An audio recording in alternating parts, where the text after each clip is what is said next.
What's the crack with you? Spoilers in this video, you know? Just saying.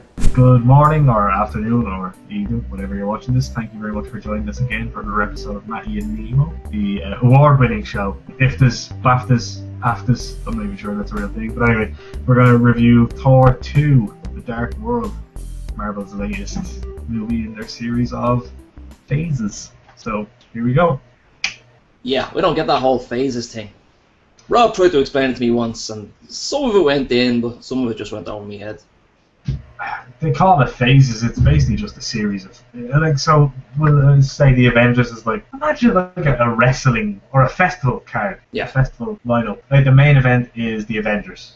Okay. Alright. And then everything after that is kind of like support bands, you know, like bands that you kind of want to see, but you don't really want to see that much. Yeah. If you're not a die-hard fan like I am, you don't really care about Thor or Iron Man. You just want to see the Avengers movies. So it's kind of like the 5 movies that come out before the Avengers, basically. That was phase 1? Phase 1 was Iron Man 1 and 2, Hulk, Thor, and Captain America. Right. And now we're into Phase 2, which is Iron Man 3, Thor 2, Captain America 2, Guardians of the Galaxy, and Avengers 2. Now here's a question for you. This Guardians of the Galaxy thing, I know nothing about it. And what little I do know about it, it was painted to me as if it was this kind of side thing that didn't really fit in all that well with the rest of the Marvel movies. But now it's come up a bit lately, and we'll explain that in a few minutes. It seems to me like it is more of a kind of a mainstream Marvel type thing now. I don't know, is it?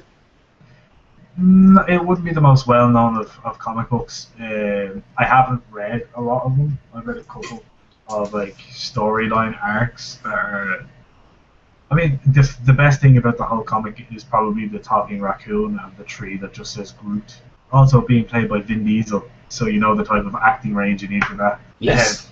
They initially said it's like a side thing, that it's not going to be that connected, blah blah blah. But now, as we will discuss later on in the video, it is connected, as you can tell. Yeah. How connected it is, I'm not too sure, because when I first read the synopsis, apparently it's set in 2074. As far as I know, all of the Avengers movies are set in the present day. Do you know what I mean? So. Yeah. Yeah, from what I can tell.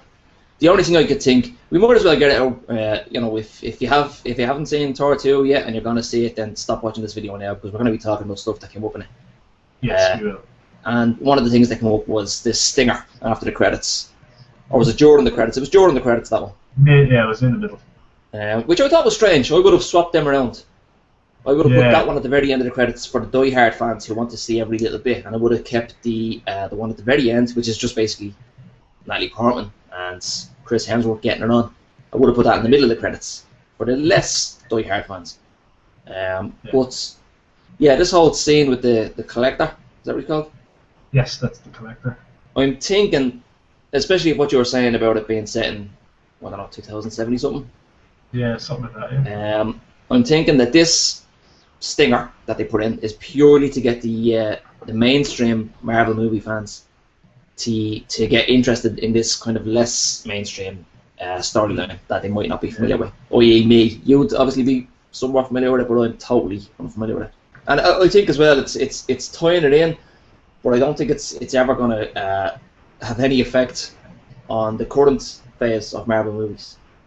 No. I can't see the collector turning up in Avengers 2. No, I don't see it. Yeah. I don't see it. I do see him. He will turn up in Guardians. I think that the way they're doing it is Iron Man 3, Thor 2, Captain America 2 are all leading into the Avengers. Yeah. And Guardians of the Galaxy is kind of connected. Maybe little bits are connected, but it's going to be like a kind of they're already going ahead to the next phase, from what I can tell. Basically, the mid-credit scene is the Sif and the Gimli, basically. Gimli, yeah. They go to the Collector's Gaff, which is strange looking. It looks like a greenhouse. Not what it looks like in the comics, and also the Collector looked very weird. He looks weird in the comics, but the way they did him, I wasn't really a fan of. Yeah, can I say something? You know, I'm not familiar with the Collector, I'm not familiar with that whole storyline, but he looked dodgy as fuck. I know. Yeah. And these two guys were giving him something extremely precious to hang on to. Yeah. And he was just so shady. I know, then when they left, he did that whole shady, that's 1 of 5 I have now, or something like this. And I was like, yeah, there was no need. I knew he was going to behave like that. I didn't need to hear him say it, you know. He looks like Wario from Super Mario. Do you know what I mean? Yeah, no, but they give him the stone and the ether as it's called in Thor 2, and then you find out basically that it's one of the Infinity Gems. Yeah. Which I thought was very, very, like, they could not have been trying harder to get this point across. Like, they literally say, we can't leave one Infinity Gem with the other Infinity Gem. You're like, did you really have to say that? Yeah. Do you know what I mean? Like, you know, they could have said something like, we can't leave 2 pieces of the gauntlet or something like that. You know, something subtle. You know what I mean? But they made it so obvious, and I understand why they did that. It's for the people who aren't Marvel fans. Yeah, I suppose they have to kind of heavily emphasize how important this is, but it still feels a little bit heavy-handed. It does, definitely. But I didn't like how they did it, but I like the fact that they're setting up what they are setting up in the future. Yeah. Do you know what I mean? What is annoying me though is the fact that I'm gonna have to wait 5 years to see it. Yeah. You know what I mean? So that's kind of pissing me off. But it was still an interesting post-credit scene. So do you know what the stones are about? No, nothing. I did briefly kind of glance at something on the internet there. I think is there 7 stones altogether? 5. Right, there is only 5. And is it something like a soul stone and a spirit soul stone? Space stone. Space stone. There's 5. Basically, when they're all put on this glove, and it literally is a glove. Yeah. It gives basically the wearer can bend the fabric of reality and all that shit. Basically, it's setting up. You know the guy, the purple guy at the end of the Avengers that kind of turned at the camera and did it. Thanos, is it? Yes. Thanos. Yeah. Thanos. Yeah, Thanos. Yeah. Basically, they're setting up him and the Infinity Gauntlet. I remember watching that in the cinema, and I could hear people saying, "What's the guy's name from Captain America? The Red Skull." Red Skull. There was people there going, "Oh yeah, Red Skull is back." And I was like, you morons, that's clearly Hellboy. Yeah, that's exactly, someone actually said in the cinema, a Hellboy? I was like, Jesus. I think they teased Thanos too early. I think they could have left him till Avengers 2 if they knew they were going to go with Ultron. Or maybe they didn't know they were going with Ultron and they thought they were going with Thanos and plans changed. The director of Thor 2 ripped into Marvel and said he wouldn't make another Thor movie, and that they kind of make things up as they go along. And things change on the fly with no warning, blah blah blah. Yeah. So he's not really a fan of it. But yeah, so that's the gauntlet and the post-credit scene or whatever. So what did you think of the movie overall? I liked it a lot. I'm not sure if I loved it. Personally, I loved it. I liked it a lot more than I liked Iron Man 3. My problems with Iron Man 3, as you know, were the Mandarin really pissed me off. When I first saw Iron Man 3, I did love it. But second, third watch, kind of the good things about it the first time that kind of redeemed the bad part, and it kind of lost its goodness. Yeah. So, but with Thor 2, I think they did a great job of setting everything up. Now, I do have one complaint, and that's the fact that Loki is still alive, because I thought it was a great way for the character to come full circle, that he did save himself, blah blah blah, you know. Yeah. And then he's just like, oh no, he's actually on the throne of Asgard, and I'm assuming Odin is dead. This is one of my major complaints with it as well. The whole thing with Loki. Loki's a great character. Don't get me wrong. He is. But you can't keep implying to the viewer that somebody is dead or that a certain event has happened and then change it again. You know the old Mission Impossible, right? Mm-hmm. And they used to put these masks on and they look like somebody else. Mm-hmm. That's a great, plot device. But the thing is, it got overused an awful lot. Especially, I think it was the second Mission Impossible movie, where it was literally a scene would happen and it would be very dramatic, and it would completely change your understanding of the situation. And then the person would walk out of the room and take off their mask, and you're like, "Oh, it wasn't him; it was him." Yeah. That's what this felt like with Loki. Yes. You're getting sucked into the drama of a certain conversation that takes place, and then one person leaves the room, and then this other person, either it was Loki in disguise as somebody else, or somebody else that Loki was, whatever. I think Loki's mother had the same power. But that happened a couple of times, and it's annoyingly misleading to the viewer. You're led to believe that Loki's dead, and then it turns out he's not dead, and it's like, and as you said, Odin might be dead. Yeah. Which, if that's the case, if Odin's dead, I feel severely fucking ripped off that he didn't get a death scene. Yeah, definitely, Especially considering the actor involved. He and the deserves fact to. that the Myeh got one and he didn't. Oh, major! She got like 15 minutes of screen time. Epic Although, funeral. In fairness now to that, she's a badass. Yeah. Oh yeah. She's a She was fucking cool. beast, like, do you know what I mean? Yeah. But you know, with the Loki thing, I just felt like, okay, they had him, you know, chop off Thor's hand, and you think, oh my god, he's have to betray him again. How can he trust him? Yeah. You find out that was all a ruse. Yeah. And then it's like you think to yourself, oh, actually, this guy has sacrificed himself to help his brother. Maybe he does have that redeeming quality. And then you're like, oh no, actually he's alive, and it was all just to get on the throne. Now, I know that's the way they kind of do it in the comics, where he constantly betrays and tricks and betrays and tricks. Where that's grand for a comic book because it has to keep going. Yeah. But the Thor series of films is gonna eventually stop. Yeah. Or Iron Man 3 is done. Iron Man is done now on film apart from the Avengers. That's gonna happen to Thor. Yeah. All three do. So they can't keep doing this with Loki, and he's gonna be in the next one because of the cliffhanger. Really. At the end. Obviously, yeah. But they killed him in Thor 1. All right. Yeah. The Avengers, he was the villain, but not really the villain. Someone else was the villain, and now he died again. Fucking dog. Overall, I did enjoy the film. I loved the action. I thought the fight scenes, everything like that was really, really good. The comedy was excellent. Yeah. I thought the comedy was very well placed. Funnier than Iron Man 3, actually. It was, yeah, definitely. I especially like the bit where the way they're fighting at the end, they're going through all the different dimensions, and they land on that building, and the two of them are sliding down the side of the building. Oh yeah, down the glass. That got me the most. It was just a perfect way of doing it. You know? I liked the bit. I can't remember what was happening. I think various people were appearing, and they were saying the names. So it was like Jane, Eric, and then your one says Myeh-myeh when the hammer goes flying by.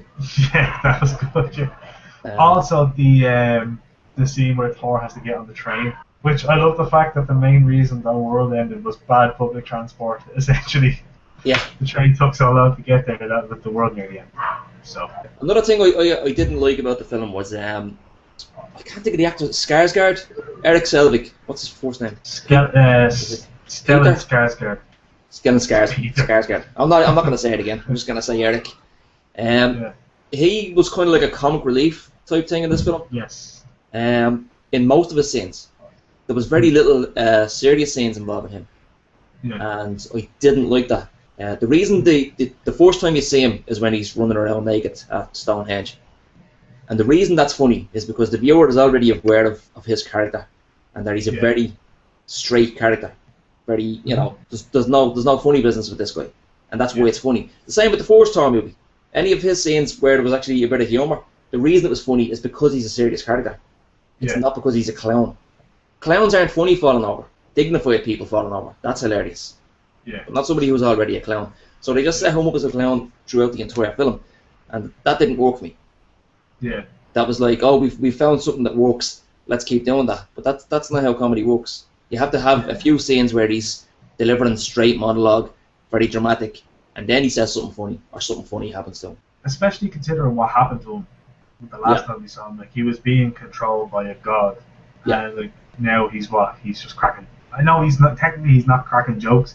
He's crazy, and what's happening to him in the film is funny because he's crazy. Yeah. But I think they could have done it more seriously. They could have been like, this guy is completely fucked because of what happened to him. But they kind of just made it a joke thing. It was just comic relief.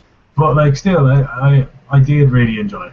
I did. As much as I kind of bitched about it in the beginning, I did come out of the cinema happy. Yeah. And I was talking about it, and talking about scenes from it, whereas with the likes of, let's say, Iron Man 3 again, for example, that's a film I wasn't talking about. That's the mark of a good film, is that when I come home, I get straight onto Facebook and start talking to people about it. Yes. Talking to other people who've seen it, and, getting into discussions about why you think certain things happened. That didn't happen with me with Iron Man 3. The only thing we talked about was the whole thing with the Mandarin. Yeah. And how the hardcore fans were kind of screwed over. I mean, the likes of me who didn't know anything about the Mandarin didn't really bother me that much. Yeah. But I can totally understand why it would bother somebody who was already familiar with the character. It'd be like having Heath Ledger turn around halfway through The Dark Knight and just be like, oh, by the way, I'm just some chap who's just doing this for money, and kind of just, this is all just the rules, the real bad guys over there. Yeah, and this is all makeup. Yeah, and it's fucking like Rudy Giuliani or something walking around, to Batman, some shit like that. Do you know what I mean? That pissed me off. But yeah, so Thor 2, I will give it a air conditioner controller up and an Asian rom-com series up. Is that Barefoot Friends? No, it's They Kiss Again 2. Wow. Requiem. Well deserved, I think. I'm going to give it this empty bottle of water up. Yes. And the lid is up as well, so that's a bonus. Yeah. That's what it's getting from me. In all seriousness, I liked it. I did like it. I'm just not sure if I loved it. I have to see it again to confirm whether I loved it and whether I want to make that commitment. Another reason I'd love to see it again is because like a lot of it went over my head. I don't know whether I was just concentrating on the wrong things on the screen, but some of it. I mean, what was it with the original Thor? The Bifrost thing. Remember the thing at the end? I think it was a stinger after the credits, and you see Selvig, and he's working with this thing, but then you find out it's not really Selvig. It's Loki is in his head. What did they call that thing? The Tesseract. The Tesseract! We totally didn't get that. And even now, thinking back, I can't remember if I ever did get it in the end after seeing it a couple of times. Where did that fucking Tesseract come from? Somebody was telling me it was a part of the Bifrost. When the Bifrost blew up that time. No, it was a little block of that. And I was like, no, I think if that was the case, they would have emphasised it. They would have shown that. Yeah. No, the Tesseract came from... basically, it was hidden on Earth by Odin. And, so was that the one that you see in Captain America? Yeah, that's the thing, the Red Skull. In the church? Yeah. That's the Tesseract? Yeah. That's the Tesseract. That's one of the Infinity Gems. Oh, okay. So, now, Captain America came out after Thor, didn't it? It did, yeah. So, basically, at the end of Thor, they're showing this Tesseract that the likes of me haven't seen before. Yes. So that's why I was confused. Not because I'm a fucking idiot. Yeah, because you have no idea what's going on. Because you need to see Captain America to know what's happening at the end of Thor 2. Do you know what I mean? So, like, what happens at the end of Thor 2 technically happens after Captain America. Yeah, obviously, yeah, I suppose. But, so cinematically, no, the opposite. Yeah, they did it. Fucking arseways. I'm glad I asked you about that, because I've been really putting myself down for months thinking I'm a fucking moron who can't understand a simple comic book movie. Now I get it. No, it's not your fault. You're still a wonderful man. Thank you. So, Thor gets a resounding thumbs up from both of us. I'm going to give it 2 thumbs up. Yeah. But that's all. Just 2. So, the next thing that we'll probably review is Eric Peter Schwartz's album. Oh, Troubadour. Troubadour, thank you, the name of which I could not remember. I'm assuming it's Troubadour. I've never actually heard anybody say it out loud. I'm assuming it's a play on the word troubadour. Yes. I could be wrong. I've been wrong in the past.